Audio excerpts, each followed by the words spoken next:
Oh, I think we're ready to open this up to the floor. So if we can get the roving mics again and get some hands up for questions, jumping out of his seat already. So if we can get a mic over there,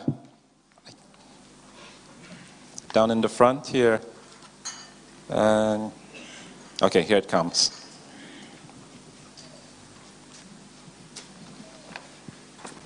And then others get ready to, raise your hands and your questions come in. Can I please remind you, though, to keep your questions, comments to under a minute, please? Thanks. No problem. I think I can manage. Hello? Yeah. My name is Najim. I'm working for the Bertelsmann Foundation based in Germany. And as someone who was born in Morocco and raised in Germany, I'm really thrilled by the prospect of the GFMD co-chairmanship in Germany and Morocco the next 2 years. And I'm really happy to learn that there is a promising program already regarding the government days. And looking back to the last 2 GFMDs I was happy to attend, I have the feeling that we have a strong expertise and really impressive energy here towards the question of human rights of migrants. And this needs to go on, and this is indispensable in my view. But a brief view on the global big picture of migration reveals to me that the question is also about the level of qualifications and skills.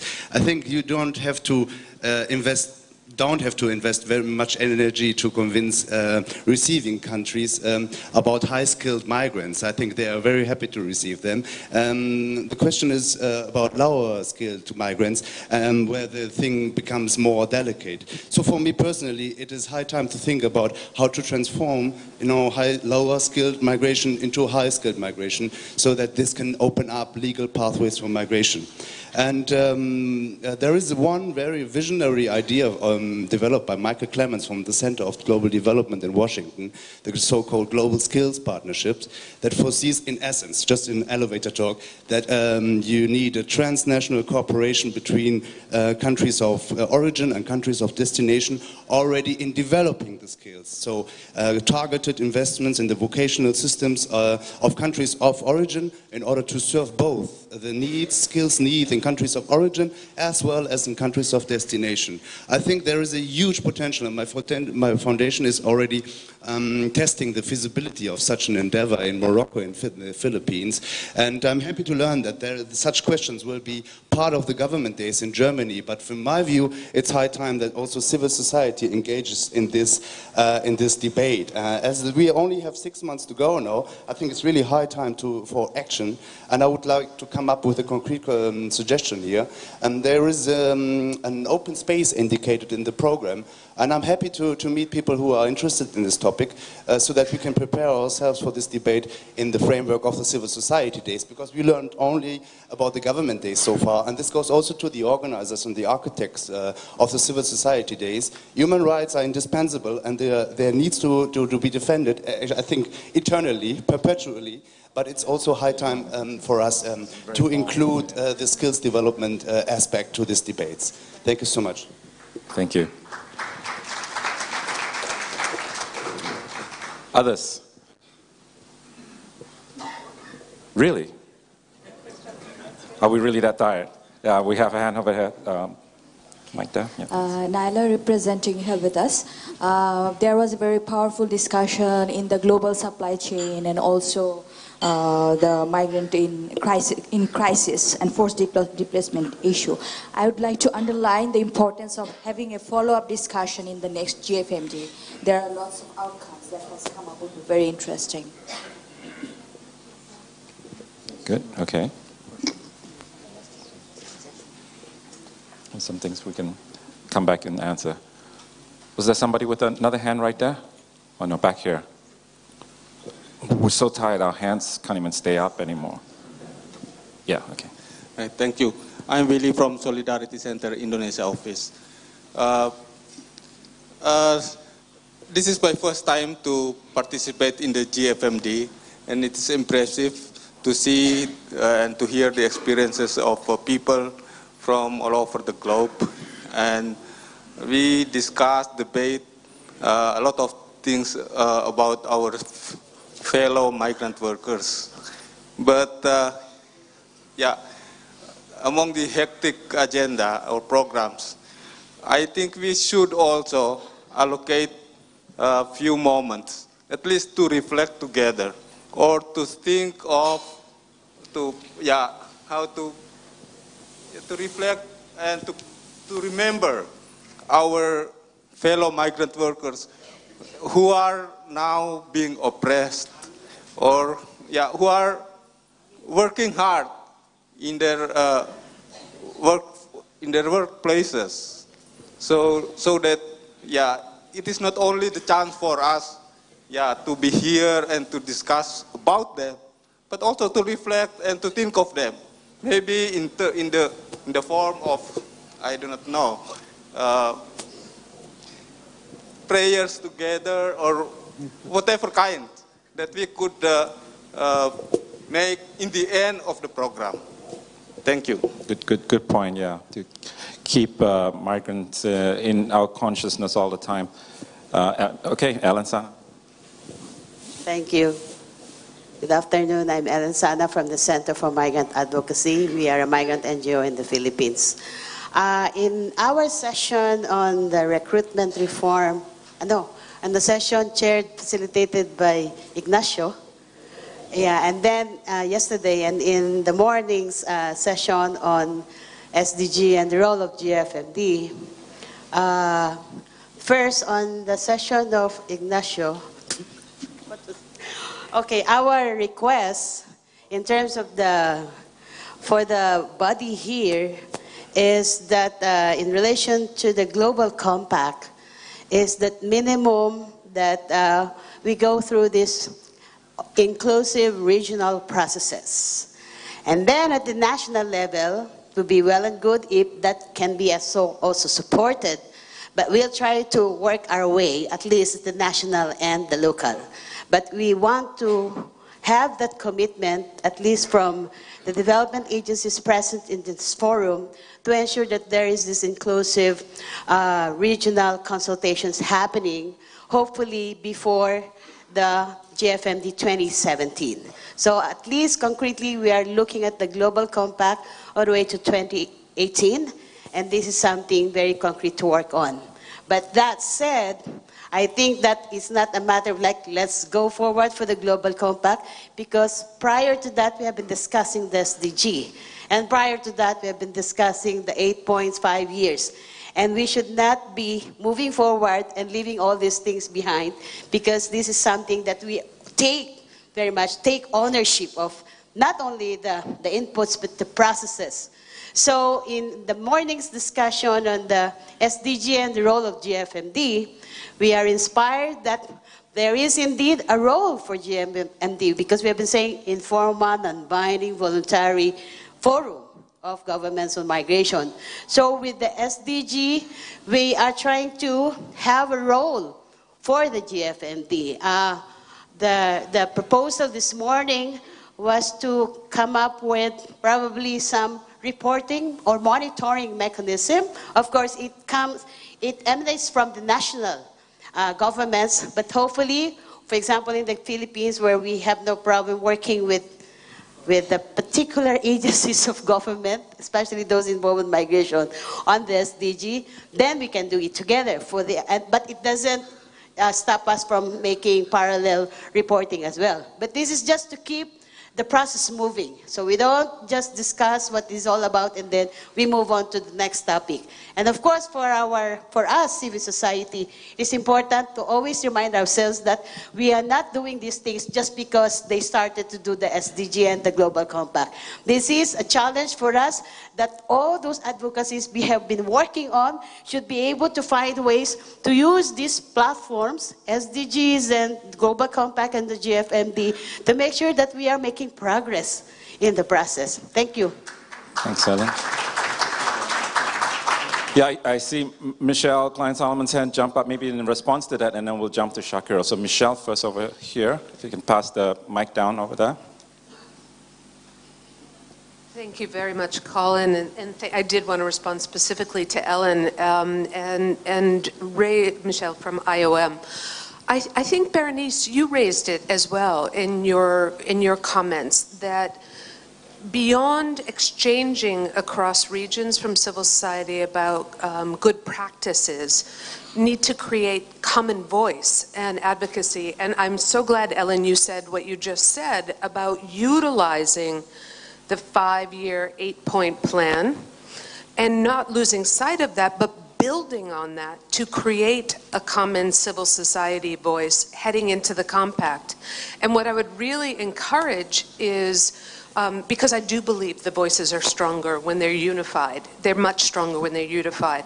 And to use this kind of a platform and the global civil society movement to build depth on those 8 points to bring forward into the compact in the regional consultations, in the thematic consultations, and linking very much to the 2030 Sustainable Development Agenda.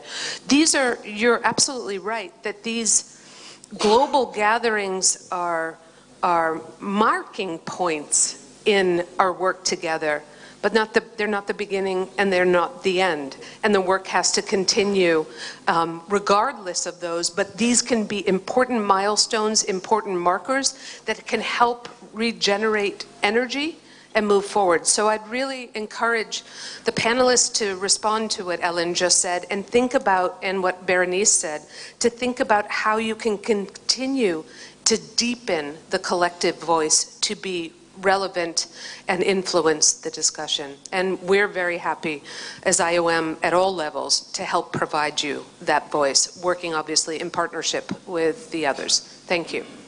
Thanks, Michelle. Yeah, definitely it's a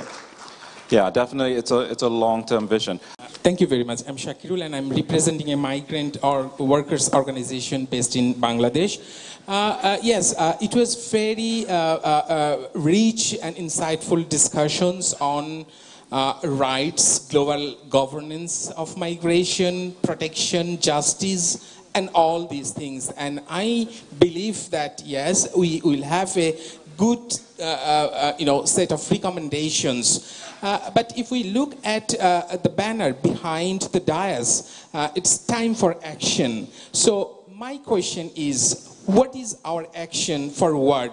It is like that our discussions and deliberations, recommendations will bring forth to the global compact only, or should we have any mechanism or the strategy that the discussions we discussed here can bring back to the lives of the migrant workers? Because when we are talking about all these protection rights and justice here in this global conference, number of migrants are detained, number of migrants are facing different kinds of problems and difficulties in their day-to-day life. So my question is, whether should we only go for the global compact like something, or do we have any mechanism that we can bring down the right moment? Thank you very much. Yeah, absolutely. It has to make a change. Has to make a change in our daily lives. Over here.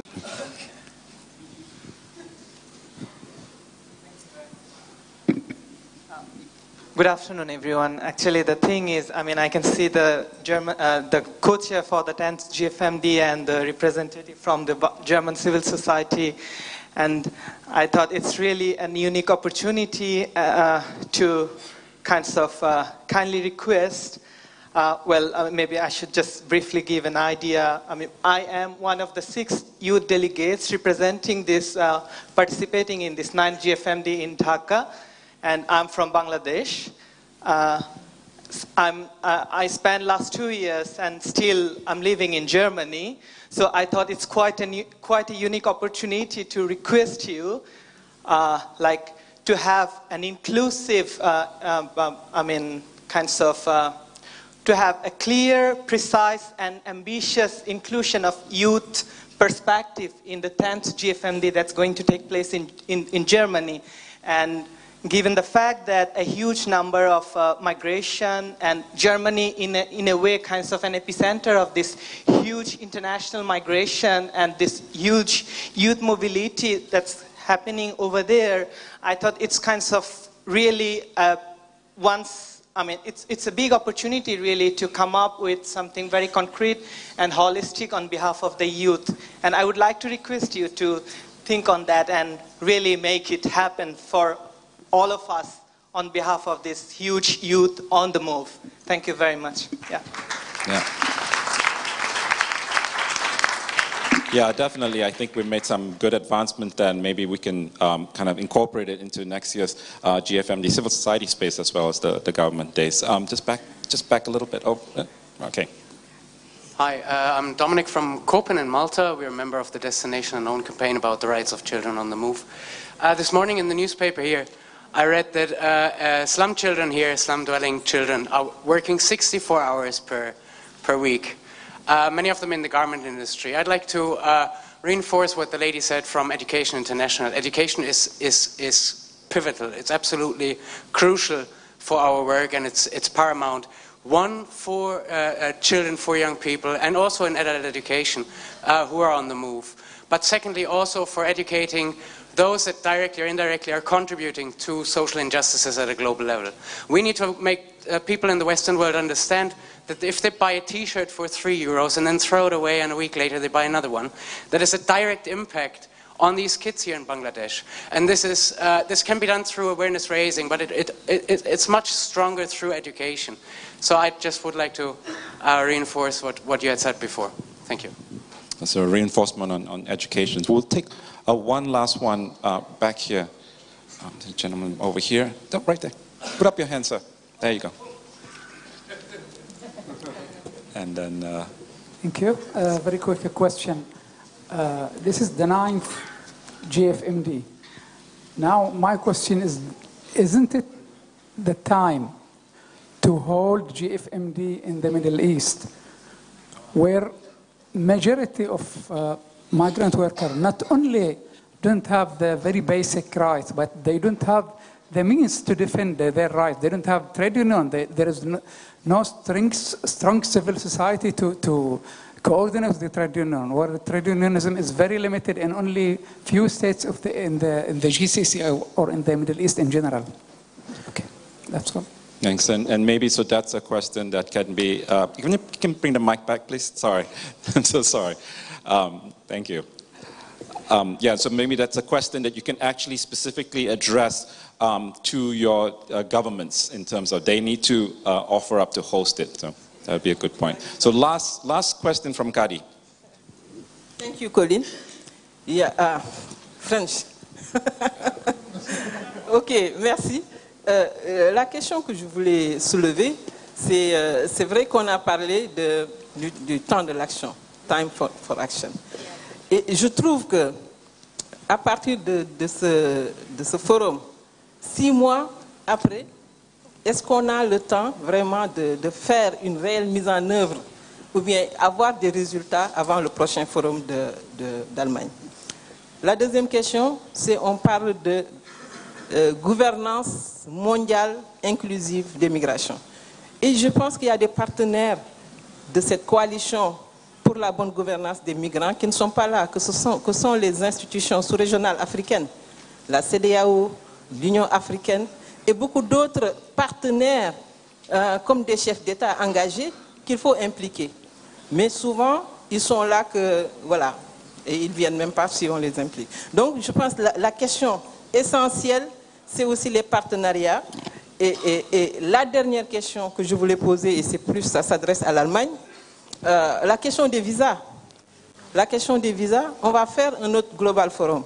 Et il faut aujourd'hui que les organisations de la société civile du Sud, on l'a d'ailleurs souligné hier, des organisations africaines, asiatiques, autres, qui veulent venir à ce forum pour échanger, pour essayer de trouver des solutions, puissent avoir le droit d'entrer en Europe, parce qu'elle ne s'arrête pas seulement en Allemagne, même si vous avez une ouverture. Quelles sont les politiques qu'il faut mettre aujourd'hui pour que dans ces forums-là, qu'on n'ait pas de difficultés aujourd'hui pour la mobilité, parce que tout est mobilité, mais en commençant par les acteurs qui veulent changer le monde aujourd'hui. Donc c'est cette question que je voulais ajouter. Thank you, Kadi. Yes, very, very important. So we look forward to that in terms of how we engage the next 2 years. So I've got the dreaded note from Wismas we must wrap up, and we're very late. So maybe we'll give a chance now back to the panelists, and maybe Gopal, we'll start from you and come back down the line. Your final comments, if you can answer some of these questions, hopefully some of you have been taking notes. But thank you, Colin. I think almost all interventions were not in the form of questions; they were rather observations and their own experience.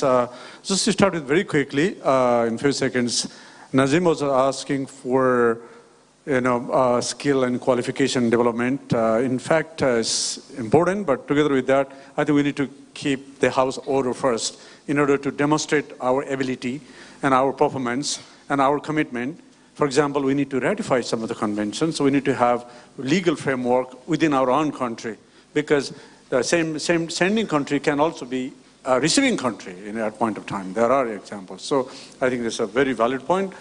From Solidarity Center, nothing about us without us. Beautiful. It should be a consultative process, and the migrants should be at the center stage at all times, at all the times. I think I just want to reiterate and reinforce that.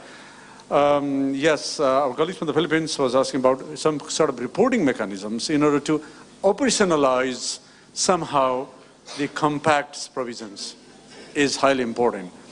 Otherwise, it becomes something like a SARC convention on trafficking, for example, which is there since 2002, but the operationalization part is very much stagnant. Right.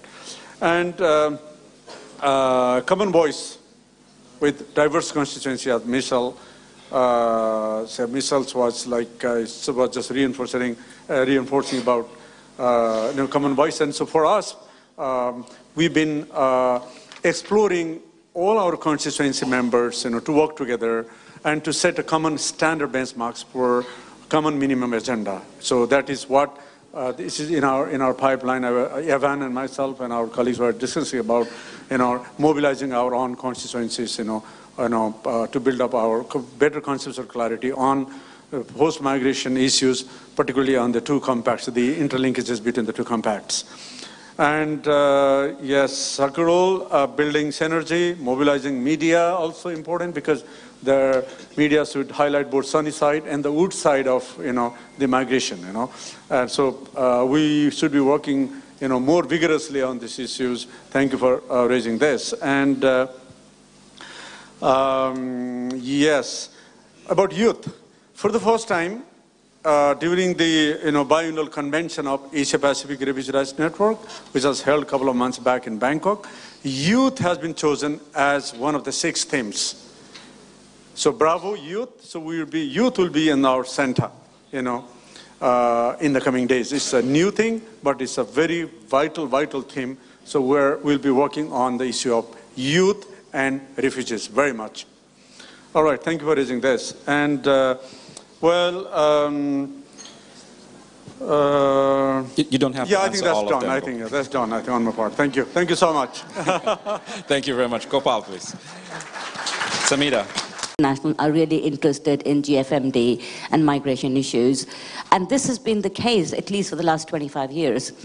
In the UK, when we had a shortage of teachers in the late 1990s, we were sending groups of head teachers and principals to mainly Commonwealth countries. We were sending them to Australia, Canada, New Zealand, India, South Africa, and the Caribbean.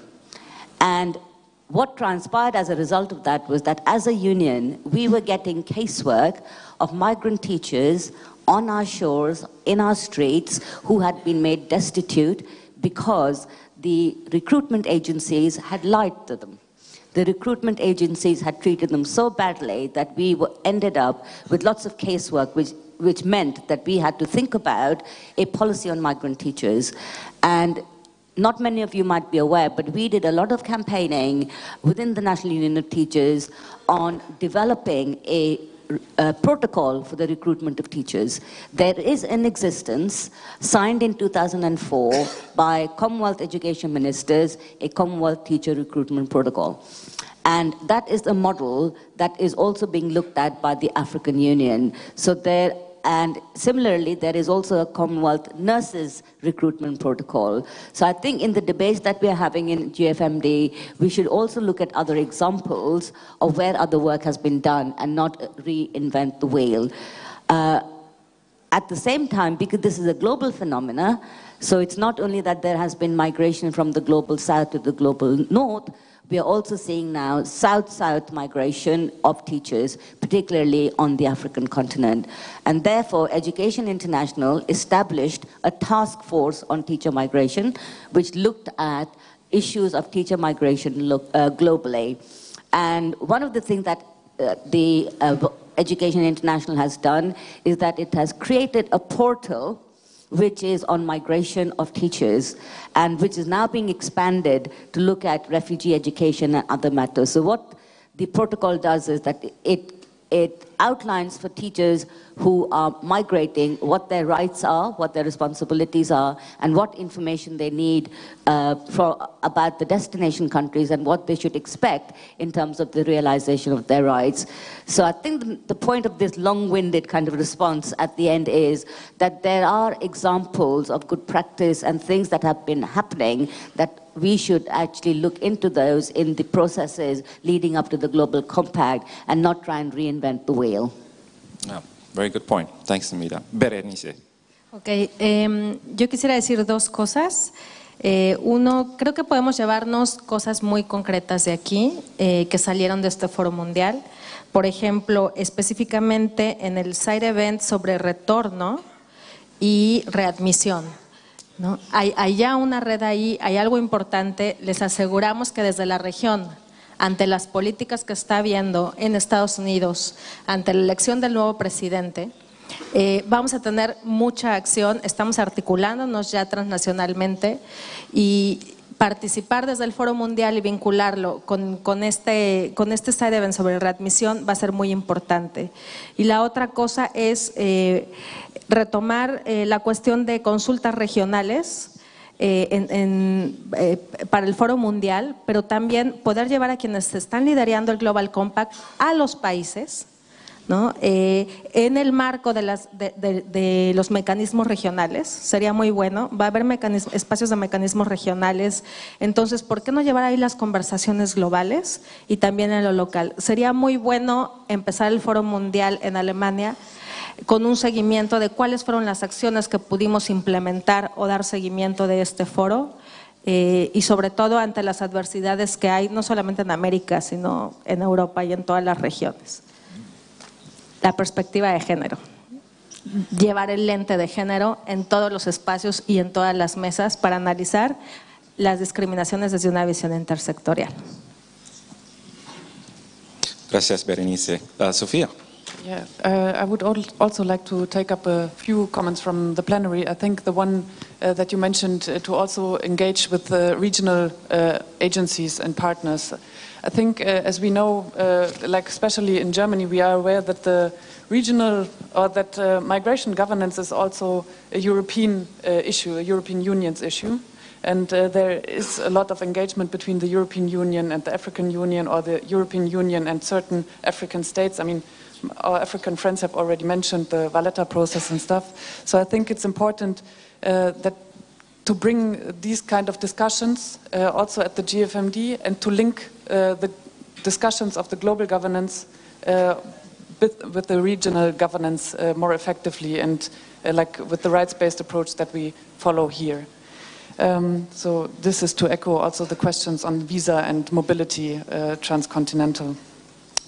The second point I would like to take up is youth. I perfectly agree, and I'm sure I can hold Venro accountable personally to include youth in the next GFMD, but I would also like to say that I guess these processes that are kicked off now for the German civil society on migration and development, this is also a chance not only up till June and not only up to the next GFMD taking place in Morocco, as you are co-chairing this, but also beyond. I had the opportunity to attend a side event yesterday with representatives from Switzerland and Bangladesh, and I felt it's actually very encouraging for national civil society movement, but also regional and globally, if you establish national platforms where you can discuss during the year those issues that will be brought back here to the GFMD, because this really nourishes the discussions.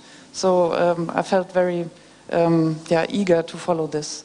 And the third point I'd like to raise is that regarding action, I think we have mapped in the last couple of days a lot of processes going on where monitoring regarding the SDG agenda, for instance, is happening. We have explicitly mentioned the Universal Periodic Review, where states are also compelled to show their human rights progress. And I think we can use the GFMD also as a moment to monitor explicitly the advancement that have been made on migration and development and human rights, and extract them from the various processes. I think this would be a good opportunity also for making the GFMD, making it an issue that's helping for more accountability in the global migration regime. Thank you. Thanks, Sophia. And again, we're looking forward to it. Milka? Thank you very much. In my concluding remarks, first of all, I want to thank the government of Bangladesh for the great team, and also the civil society days, for those who organized this. This has been beautiful. It has been a rich discussions. But just as we were opening up, I remember the Foreign Secretary said something that caught my ear. And he said the migration issue is actually quite explosive. And I thought about it, in my work, personally, I'm a nurse. What is this that can be very explosive in my profession that actually can make us be very, very careful in dealing with it? And I thought, well, I'm also a woman giving birth. That would be the most explosive things. We have two things that we have two people here. We have the mother and the child. And I'm looking at it between now, probably 2018, as we're going towards the Global Compact. It's more or less like we have this woman, she's in labor, she wants to deliver. Whatever you want to do in between can either determine whether you have a live child, whether the mother dies, whether both of them die, and you have also other people around them who will take you to account for what you have done. And that's what I want to throw back to all of us here.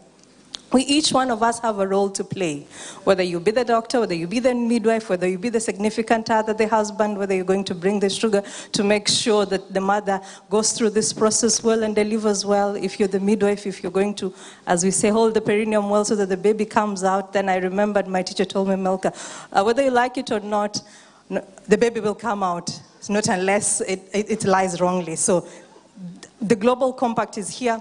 It will get out. So once it gets out, we will determine how it goes. We have this length of time to determine what goes there, whether we're going to support this process, which roles each one of us are going to play at national levels. Are we going to talk to our governments? Which activities is it that we're going to push forward? Are we meeting with them, or do we just come to the Global Forum and go home and wait for next year? The German co-chair is here.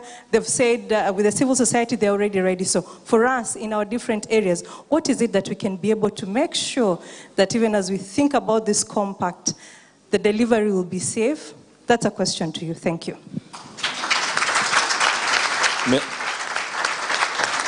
That's right.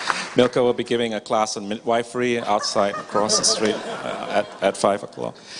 Ambassador, we're just about to close the Civil Society Days for 2016, and right after the Common Space Days tomorrow, I know we'll be turning right towards our focus for 2017 with 6 months to go.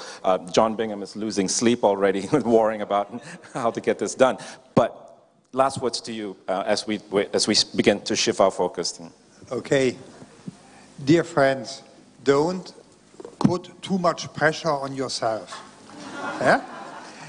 The discussion won't stop by end of June next year. We will accompany this process, 17, 18. We stay committed to the cause. So my next commitment is at 6 p.m. So I'll stay here with you to discuss in a smaller circle the intermingling between the refugee compact and the migration compact. Just to give you one point, not all states are that happy with the wording of the Geneva Convention on Refugees.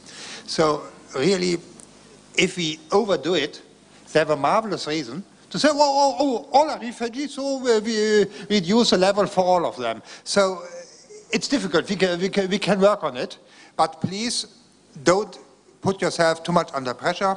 We stay with you. We stay committed. That's for this point. Yeah. Excellent. Excellent. Thank you very much, Ambassador. So we'll look forward to next year. Before we end the panel for this afternoon, I believe we have our walking instructions for what we're going to do next, and John or Weiss will be guiding us through that to our next step. So we'll turn it back to you, John. Very good.